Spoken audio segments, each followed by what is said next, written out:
Mimi ni kijana wenu, kwa jina naitwa Faustin Matiko.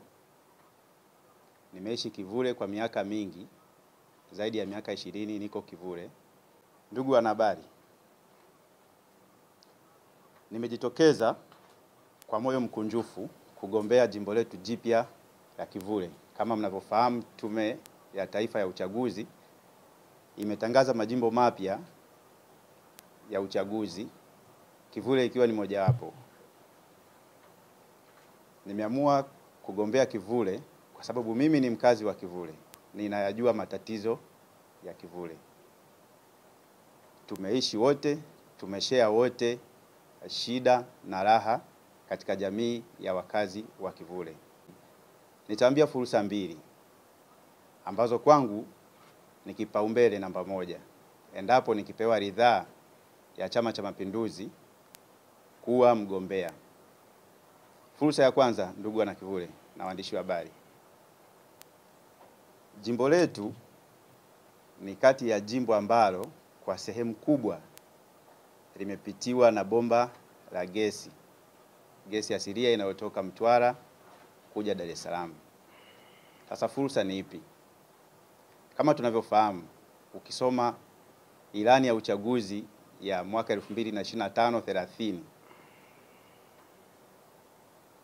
kipaumbele cha Rais wa Jamhuri ya Muungano wa Tanzania Dr. Samia Suluhu Hassan pia kinasisitiza matumizi ya nishati safi ya kupikia.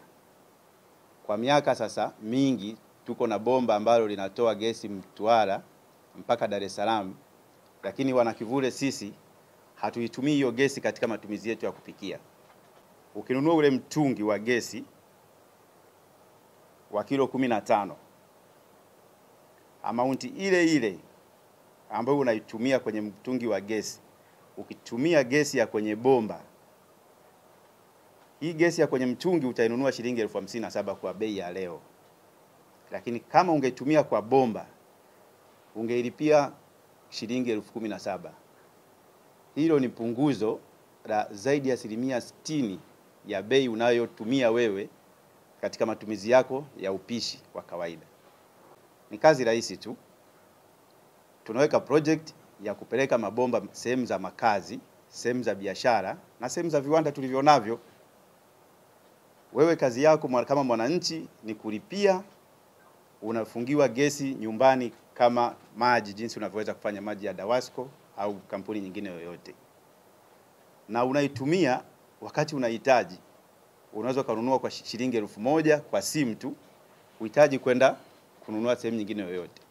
Unanunua kwa simu, unaitumia shilingi 1,000, shilingi 2,000 kulingana tu na wewe na matumizi yako. Hii itasaidia sana kukuza uchumi wa wadogo zangu kule wanaochoma chips. Ukitumia hii utakuwa umesave kwa kiasi kikubwa sana. Niambieni ukweli, kwa kiasi kikubwa sana mayai yanayolisha Dar es Salaam yanatoka kwetu. Huo ndio ukweli. Sisi ni wafugaji wakubwa sana wa kuku, wa mayai, hata wanyama. Lakini tumeishi katika mazingira hayo kwa miaka mingi sana. Mazingira ya kufuga kienyeji, na hatuyajui masoko yako wapi. Tunaenda tunauza tu kwenye vibanda vya chips, tunarudi na kutumia baisikeli zetu. Maisha ya kizamani kabisa yale. Tunafanyaje? Kwa nini tusiwe na soko kuu la mazao ya kuku?